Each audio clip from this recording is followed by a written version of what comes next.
Assalamualaikum warahmatullahi wabarakatuh. Hai Bunda Cekatan, kenalkan saya Mirzayanti. Kali ini saya akan berbagi tentang jenis mainan kayu edukatif dan manfaatnya.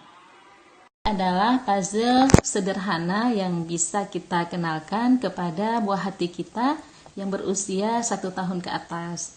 Dan ini puzzle untuk usia 4 tahunan dan juga 5 tahunan ke atas. Jadi setiap kita memberikan ataupun memilih mainan edukatif itu, kita terlebih dahulu tetap melihat usia anak-anak kita gitu.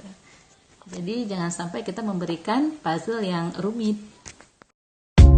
Manfaat dari bermain puzzle, anak-anak dapat mengenal benda, dapat mengenal huruf, dapat melatih koordinasi mata dan tangan, melatih daya ingat, dan melatih motorik halus. Nah, ini adalah jenis mainan balok. Mainan balok kereta ini cocok kita berikan kepada anak usia 2 tahun. Ada juga balok kepada anak usia 6 tahun ke atas seperti ini.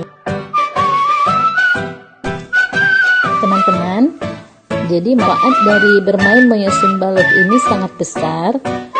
Kita bisa melihat dari sini anak-anak bisa kita kenalkan bentuk dan warna, bisa mengenal konsep bangunan, melatih daya pikir dan konstruksi, melatih kerjasama antara anak kita dengan teman-temannya, melatih koordinasi mata dan tangan, melatih sensorik motorik, dan menumbuhkan daya imajinasi, bereksplorasi, dan kreativitas anak.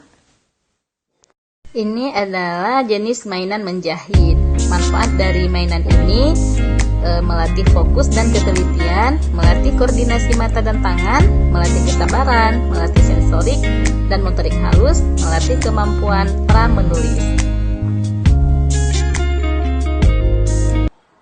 Demikian pengenalan singkat tentang mainan edukatif kayu dari saya.